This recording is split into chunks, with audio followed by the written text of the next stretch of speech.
نحمدہ ونصلی علی رسولہ الکریم، اما بعد، فاعوذ باللہ من الشیطان الرجیم، بسم اللہ الرحمن الرحیم۔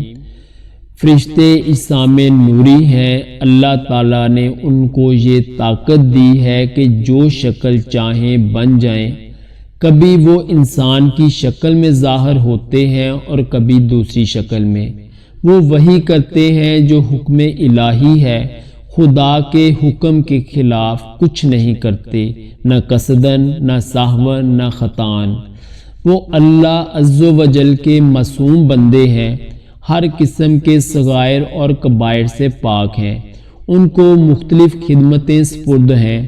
بعض کے ذمے حضرات انبیاء کرام کی خدمت میں وحی لانا، کسی کے متعلق پانی برسانا، کسی کے متعلق ہوا چلانا، کسی کے متعلق روزی پہنچانا، کسی کے ذمے ماں کے پیٹ میں بچے کی صورت بنانا، کسی کے متعلق بدن انسانی کے اندر تصرف کرنا، کسی کے متعلق انسان کی دشمنوں سے حفاظت کرنا، کسی کے متعلق ذاکرین کا مجمع تلاش کر کے اس میں حاضر ہونا، کسی کے متعلق انسان کے نامہ اعمال لکھنا، بہتوں کا دربار رسالت میں حاضر ہونا، کسی کے متعلق سرکار میں مسلمانوں کی صلاۃ و سلام پہنچانا، بعضوں کے متعلق مردوں سے سوال کرنا، کسی کے ذمے قبض روح کرنا، بعضوں کے ذمے عذاب کرنا،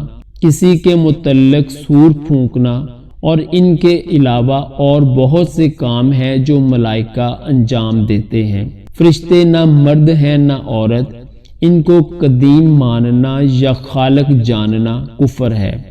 ان کی تعداد وہی جانے جس نے ان کو پیدا کیا اور اس کے بتائے سے اس کا رسول۔ 4 فرشتے بہت مشہور ہیں، جبرائیل اور میکائیل اور اسرافیل اور عزرائیل علیہ الصلاۃ والسلام، اور یہ سب ملائکہ پر فضیلت رکھتے ہیں۔ کسی فرشتے کے ساتھ ادنا گستاخی کفر ہے۔ جاہل لوگ اپنے کسی دشمن یا مبغوض کو دیکھ کر کہتے ہیں کہ ملک الموت یا عزرائیل آ گیا۔ یہ قریب بکلمہ کفر ہے۔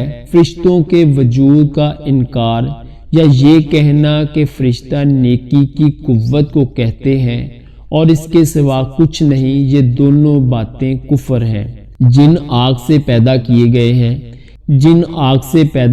گئے ہیں ان میں بھی بعض کو یہ طاقت دی گئی ہے کہ جو شکل چاہیں بن جائیں۔ ان کی عمریں بہت طویل ہوتی ہیں۔ ان کے شریروں کو شیطان کہتے ہیں۔ یہ سب انسان کی طرح ذی عقل اور ارواح و اجسام والے ہیں۔ ان میں توالد و تناسل ہوتا ہے، کھاتے پیتے جیتے مرتے ہیں۔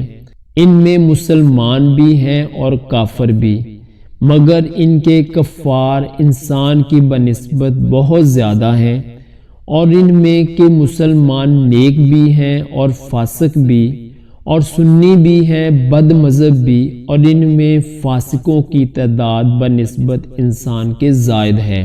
ان کے وجود کا انکار یا بدی کی قوت کا نام جن یا شیطان رکھنا کفر ہے۔